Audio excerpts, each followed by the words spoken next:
Like many other teenage boys his age, Luke has the same difficulties that come with growing up. And although seemingly ordinary on the surface, Luke has a condition that affects many young people his age. Often undiagnosed and misunderstood, Luke is one of the millions of South Africans living with ADHD. What ADHD basically does for me is when I have sugar or anything that provides my body with energy, I can't control myself and my behavior, and I can't sit still. I fidget a lot in class. Basically, ADHD is a neurobehavioral disorder that makes it difficult for kids to be able to concentrate appropriately for their developmental age. When they're looking at diagnosing ADHD, they're looking at specifically 4 criteria: inattention, where a child can't focus appropriately for a long or required period of time; distractibility, if the child's able to focus or does their concentration wander very easily; and they're also looking at impulsivity. They tend to do and say things before they actually have a chance to think the situation through. And then you have hyperactivity, which may or may not be present. A lot of people don't really understand what happens if you're ADHD. They tend to dislike what they don't understand. So if they don't understand, then they start asking questions like, why are you behaving like this, Luke? What's wrong? What's up? Now, what happens in the brain of an ADHD child?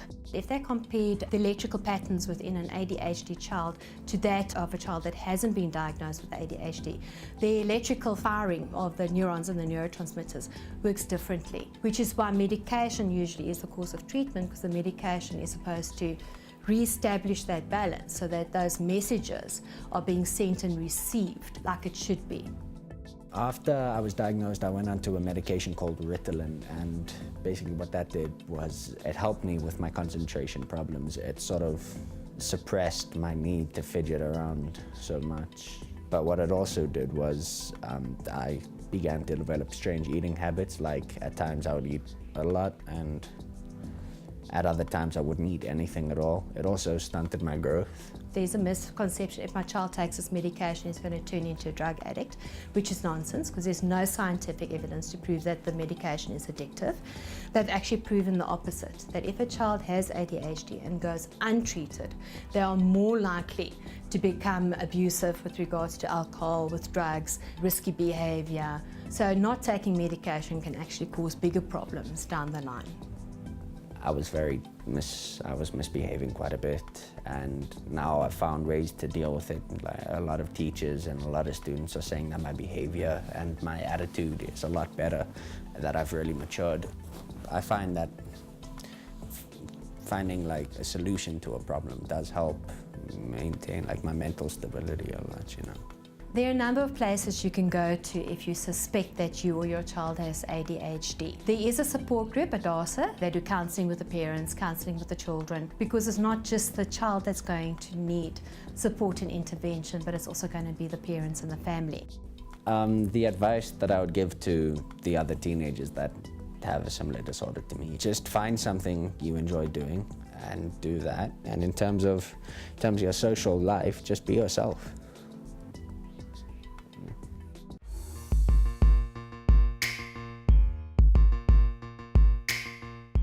You know, many young people live with ADHD and have no idea at all. So I hope that was an eye-opener for you guys. And if you guys want to find out more about ADHD, use the contact details at the bottom of your screen and get yourself informed. Yes, PK, but up next on the lineup is Be Media Wise, where you guys get the chance to send us a video on an issue affecting yourself or your community. And today's clip is all about being a woman.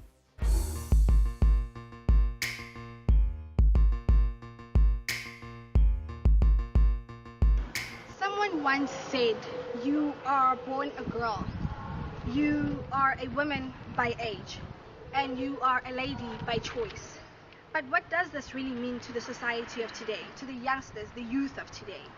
I think a lady is someone who presents herself with class, as someone who has swag, so some may say, someone who is beautiful, and not beauty as in the beauty we see, but beauty from the inside out, because if they have an ounce of honesty and truth upon their face, they are beautiful. So we'll be talking to some of these learners around their schools to find out what they think a lady is, what a lady should be, and if they are in a relationship, what do they look for in a lady? Well, a lady is someone who walks tall and dress appropriately, of course. Yes, who carries themselves with dignity. That's a lady. Dresses well, does not expose her body to anybody, wears good shoes, has good posture, and they say that you can buy ground but you can't buy background. And a good lady will have a good background, and she'll have the best etiquette and manners that you can think of. She will also tend her hair, smell nice at all times, and don't overdo it with the boys.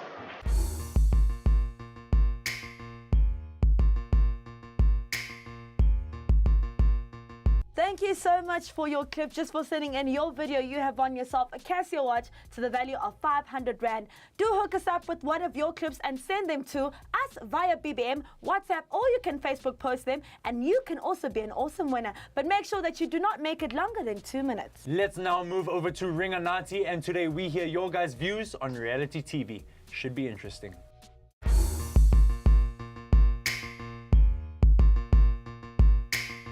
I like reality shows. I think it's just one of those things we just love to hate.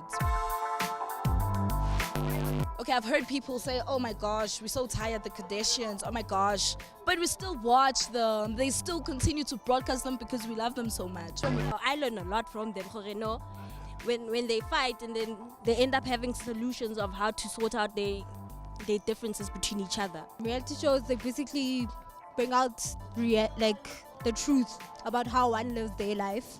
I'm against reality shows. I'm against it. They don't teach us anything. We learn nothing from them. All we see is how to behave and, oh no. I don't understand how a person can actually spend so much on a show that actually has no meaning to a lot of people's lives.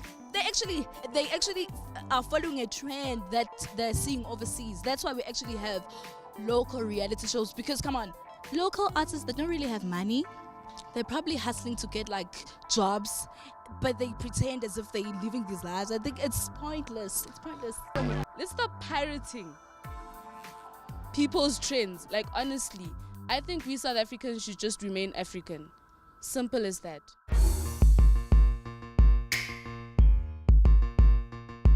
You know, PK, I really think that we should start making reality TV for South Africa and just stop copying everybody else overseas. Yeah, true. You know? Right now, let's take a look at how you guys responded to last week's poll question. We asked you, do you think we have the right to know what our government is up to?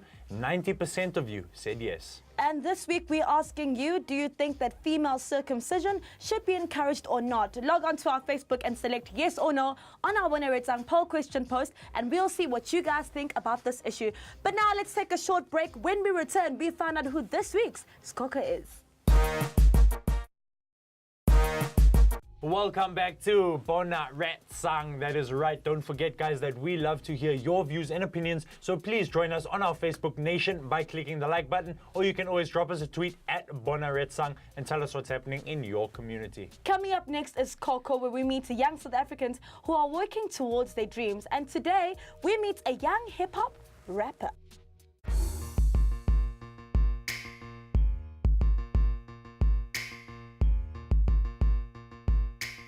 I'm Sengezo Makanda, all the way from Eastern Cape, East London, and I go by the name of Sora. You can say you the best, I'm the better foe. Don't ride, I came for the win. My passion is rapping, and it started off like in my earlier years in high school. I started off with the poetry. After that, I came into the rapping by mistake, actually, because there was a beat a friend of mine made, and then I got onto the beat. People liked it. From there on, people like, why don't you actually pursue it? So that's what I'm trying to do right now. I fell in love with hip-hop because it is a form of way to express yourself, and within hip-hop, that was a means of telling the truth. Like the stories the rappers, artists tell is about real life, not about fiction stories or whatever wannabe stories. It is about the real truth. I'm still facing the fact that no one really knows who I am, so it's hard to get performances when you're not really known. Plus, to practice your art, it kind of clashes with school for me also. But still, eventually, I have to make time for what I love, which is both school and music. People that inspire me right now are Ifani and Dumi from The Volume. Ifani basically because he is Xhosa and he is pushing what he's loving through his own language. And Dumi because from being known as the cheese boy or the person who doesn't really embrace his roots, is still going hard at it, and right now he's like the CEO of Motif Records. In the future, I would like to see myself having graduated and being busy with work while pursuing my music career. Right now, I'm working on a project which is my mixtape, and it's titled The Other Side. It's my first mixtape, and I've titled it The Other Side because it is a side that people don't really know of. To all the aspiring rappers out there, I would firstly be like, stop trying to be international, be original. At least speak of what you know, not what you see on TV, what you've been through, what you're going through, what you see around you within your country. I am Sora, and I am the future's Coco.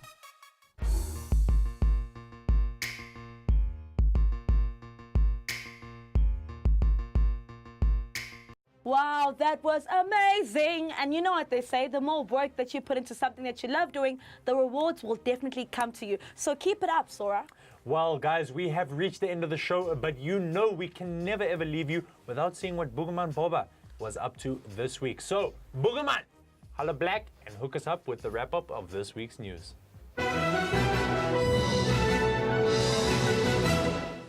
And welcome to Bona Retsang. I'm your man, Boogerman Baba, and I'm going to give you a wrap-up of the week's news. First up, unbelievable news. Aviation authorities have said that they're going to enforce serious legislation against witches flying their brooms over 150 meters. Don't worry, Limpopo, it's only in Swaziland, so you guys can still fly, don't worry. But how are they going to enforce this legislation? Are they going to have traffic cops in the air? If you're going to have traffic cops in the air, may as well take it a little bit further. Why not have car guards as well? Like, just like, was, yeah, was, jiga, just 10, yeah, was.